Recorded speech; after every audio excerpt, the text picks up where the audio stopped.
Tahukah kamu kalau hampir 60% tenaga kerja di dunia tidak bahagia dengan pekerjaan mereka? Namun intinya, menciptakan tempat kerja yang lebih bahagia tidak memerlukan fasilitas mewah atau anggaran yang besar. Semuanya bergantung pada hal-hal mendasar seperti kepercayaan, keadilan, dan sikap mendengarkan yang sungguh-sungguh. Perusahaan yang berhasil melakukannya dengan benar tidak hanya akan membuat karyawannya lebih banyak tersenyum di kantor. Perusahaan bahkan bisa meningkatkan pendapatan hingga 3 kali lipat. Nah, kamu mau tahu nggak rahasia sederhana di balik kebahagiaan di tempat kerja yang bermanfaat bagi semua orang?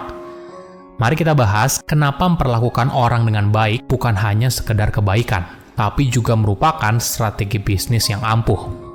Halo semuanya, nama saya Michael. Selamat datang di channel saya, Sikutu Buku. Kali ini saya akan bahas hal apa saja sih yang membuat karyawan bahagia ketika bekerja. Ini merupakan rangkuman dari video TED Talk Michael C. Bass yang berjudul This is what makes employee happy at work dan diolah dari berbagai sumber. Apakah kamu tahu dari 3 miliar orang yang bekerja di seluruh dunia, hanya sekitar 40% yang bilang kalau mereka beneran senang saat di kantor? Nah, kenapa 60% sisanya tidak? Tentunya informasi ini cukup mengagetkan, karena efeknya bukan hanya bagi si karyawan, tapi juga bagi si perusahaan tempat mereka bekerja.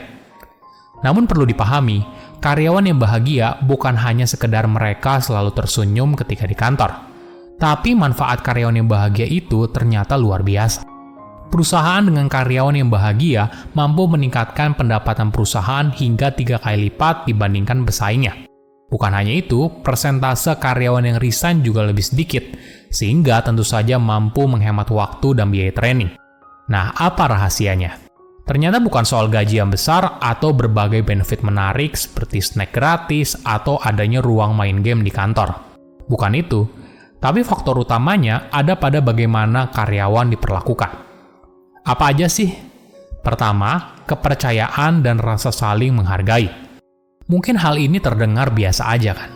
Tapi kepercayaan itu urusan serius. Banyak pemimpin seringkali bilang kalau mereka percaya pada tim mereka. Dia berusaha membantu mereka untuk bertumbuh. Tapi coba dipikir lagi. Untuk hal kecil aja, apakah kamu perlu minta approval sama atasan kamu? Atau kamu bisa putusin sendiri? Jadi ketika atasan kamu bilang kalau dia percaya sama kamu, coba kamu pikir-pikir lagi. Berapa banyak hal yang bisa kamu putuskan sendiri tanpa minta approval atasan? Di perusahaan besar, derajat approval biasanya dibagi berdasarkan budget yang akan dikeluarkan oleh perusahaan. Misalnya, jika hanya 5 juta rupiah, maka karyawan level staff bisa tanda tangan sendiri. Tapi kalau di atas 50 juta rupiah, maka level manajer lah yang harus tanda tangan. Begitu seterusnya. Cara ini untuk memastikan ritme kerja terus berjalan. Karena ketika perusahaan semakin besar, begitu banyak hal yang harus disetujui oleh atasan. Nah, bayangkan bila semua hal itu harus direview oleh dia. Tentu saja tidak efisien kan? Belum lagi tidak semua hal juga dikuasai. Inilah pentingnya delegasi. Bukan hanya delegasi pekerjaan, tapi delegasi kepercayaan melalui pemberian kekuasaan kepada seorang karyawan. Perusahaan percaya kalau karyawan yang ditunjuk mampu bekerja dengan baik dan mengutamakan kepentingan perusahaan di atas kepentingan pribadi. Kedua, keadilan. Hal yang bikin seorang tidak termotivasi untuk bekerja adalah rasa ketidakadilan. Maksudnya begini, siapapun tidak peduli jabatannya apa, usianya berapa, pengalaman kerjanya berapa, mereka semua memiliki penghargaan dan kesempatan yang sama. Hal sederhana adalah apakah pria dan wanita di tingkat yang sama punya standar gaji yang berbeda atau tidak. Nah, ini penting. Kadang di perusahaan keluarga atau perusahaan kecil seringkali struktur gaji itu nggak jelas. Bisa saja orang di level yang sama, tapi gap gajinya bisa sangat besar. Padahal di level tertentu harus ada kisaran gajinya dan tidak boleh gapnya terlalu besar. Ini yang harus dijaga oleh perusahaan agar adanya rasa keadilan. Ketiga, mendengarkan. Tentu saja, kita sering mendengar begitu banyak manfaat dari mendengarkan apa yang orang lain katakan. Misalnya dengan kontak mata, mengangguk, atau bahkan mengulang apa yang orang lain katakan. Tapi mendengar secara mendalam jauh daripada itu. Ini artinya menjadi terbuka pada apa yang orang lain katakan, bahkan jika harus melawan apa yang ada di pikiran kita sebelumnya. Artinya, ketika orang lain bicara, kita tidak hanya mendengarkan, tapi kita juga berusaha mempertimbangkannya. Kenapa hal ini penting? Karena kita ingin merasa apa yang kita katakan itu penting dan berharga. Kita ingin agar pikiran kita bisa mempengaruhi sebuah keputusan. Dan jika kita tidak melakukannya, maka orang lain pasti akan sadar. Ketika seorang pemimpin benar-benar mendengarkan, maka akan tercipta rasa saling percaya dan orang itu merasa dihargai. Ketika hal itu terjadi, maka lahirlah kreativitas dan inovasi.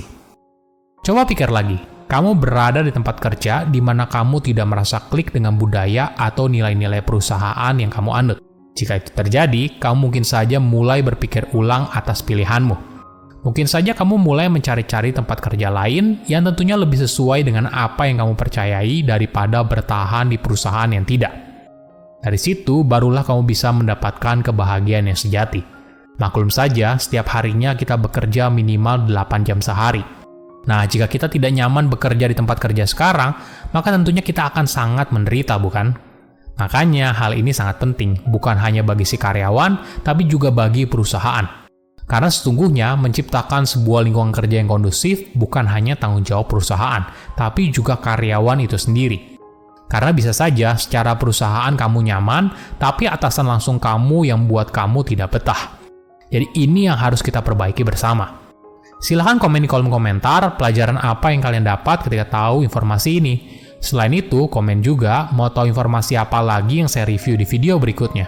Saya undur diri, jangan lupa subscribe channel YouTube Sikutu Buku. Bye-bye.